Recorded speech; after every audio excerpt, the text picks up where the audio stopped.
Hey everybody, Pastor Randy here. Welcome to Making It Simple. It's a beautiful Monday. Hope you had a great weekend, and to everybody that it applies to, hope you had a great Father's Day. It's one of my great honors in this life that the Lord blessed me with. I have 3 daughters and 2 grandsons, and something you just don't think about when you're younger, but as we get older, it has a lot of value. And so I hope all of you had a great day. I want to pick back up to where we left off on Thursday, speaking out of James, where James brings forward the point as we've been talking about kindness. And James talks about how we don't stop to think sometimes about the things that we say, and how that one that we're speaking ill toward, or that one that maybe we're even cursing in some type of way, we don't stop to think about they're made in the same image of God that we are. And so I want to think about that for just a moment, build on that just another minute. And I think I even asked this question, but I want to ask it again. Does everybody that we meet, do they garner our praise? Do they garner our cheers or our respect? No, they don't. But how we respond. I was just preaching yesterday from 1 Peter chapter 2. And it says that Jesus, when he was insulted, did not return insult. That's heavy. Because again, that seems to be an automatic thing that it's almost like a switch. You press this button, that comes out, right? And we're not even talking about necessarily foul language or anything, but we're just talking about just the demeanor behind it. How different, this is the comparison here. How different are words of harshness and hardness in our heart? How different is that compared to praying for the soul of another? You say, well, Pastor, that's really hard. I mean, they hurt my feelings. They made me mad. They cut me off. They screwed me on a business deal, or what, all the different things that we could come up with. If we pray for their souls and we ask the Lord that a door might be open that they would get saved, that changes things. That changes our perspective. It changes our heart. Because it's not only an act of kindness, it's an act of mercy and grace. Are we going to encounter people that are, again, not worthy of being praised or cheered on or giving any kind of accolade that is positive? Absolutely. Absolutely. I mean, just within the realm of the 10 minutes before I sat down before this screen, I saw a word or whatever from someone that I know, that honestly, I would almost hesitate to throw water on them if they were on fire. They're someone that I have absolute disdain for. But that's flesh. And so I'm being transparent with you.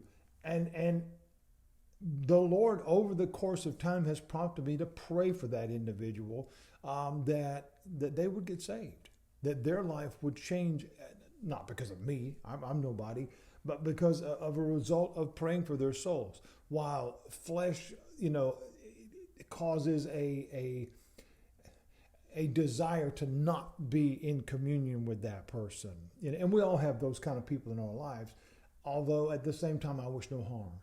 I don't. And I hope God would save them in the mightiest way. I really pray that.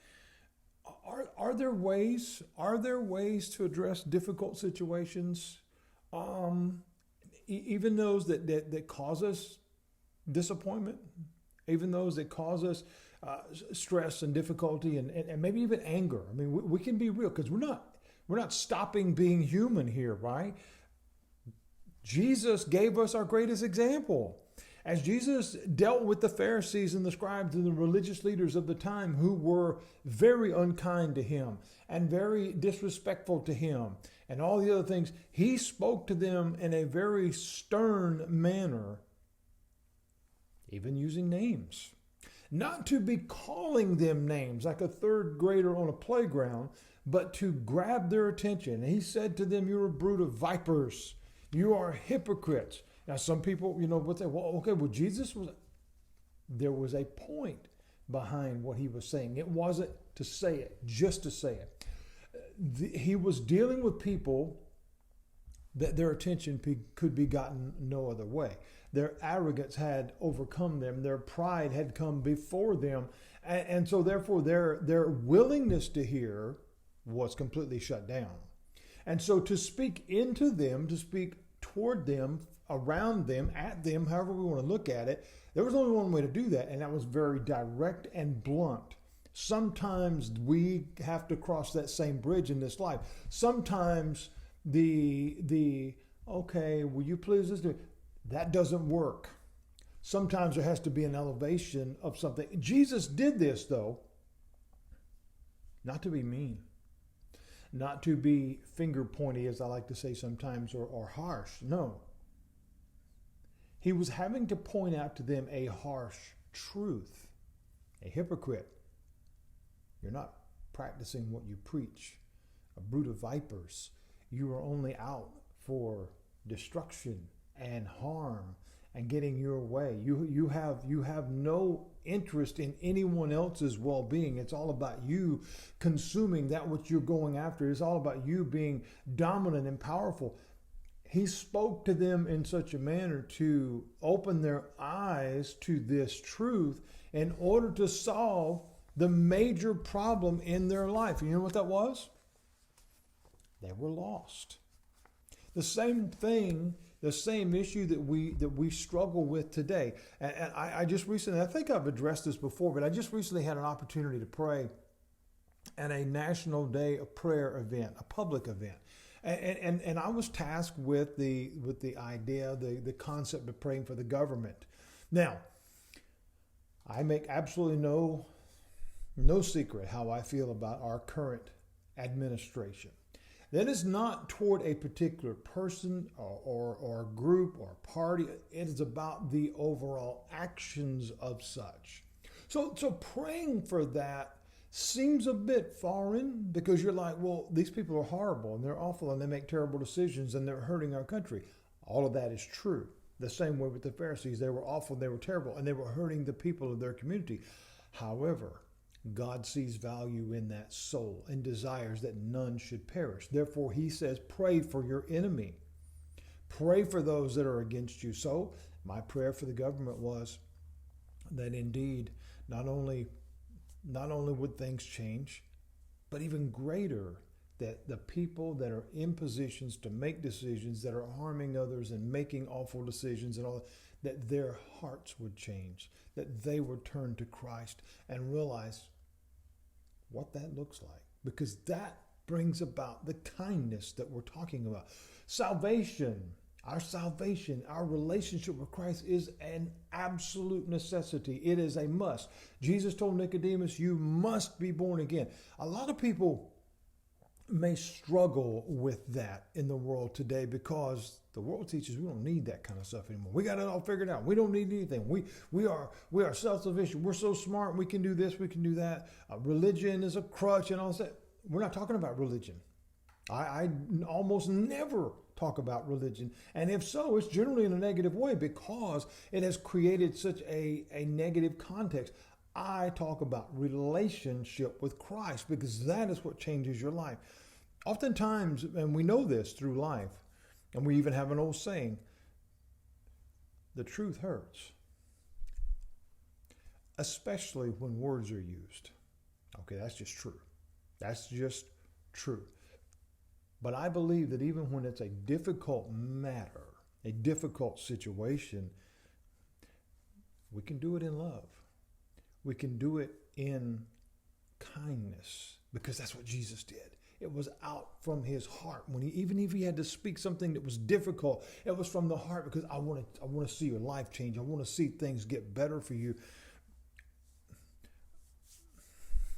In other words, I love you enough to tell you the truth. See, there's a big difference in that. That's not just being mean or hateful just for the sake of doing so. Some people do that. And we see that a lot in the world today. Unkindness through words, social media posts and whatever. We see all this stuff, but that is not what we're talking about here. The kindness that comes from the heart when we come to know Christ, it changes things. It gives us that ability, even in difficult moments, to speak truth. And it's because we care enough to tell one the truth. Harsh words that are just there and just harsh, just to be harsh, well, they're awful. They're like the knife that cuts both ways. It goes in and out. I mean, and they can't be taken back. And this is what I want to end on today. We got to think about what we say. James speaks about that greatly in his book. But we think about that today in showing kindness through our words. Okay? How we speak to, how we speak about. And we all need improvement. Yours truly. We all need improvement. Harsh words, they can't be taken back. We can offer apologies. We can ask for forgiveness, and all those things are true. But hurt can only be healed by God.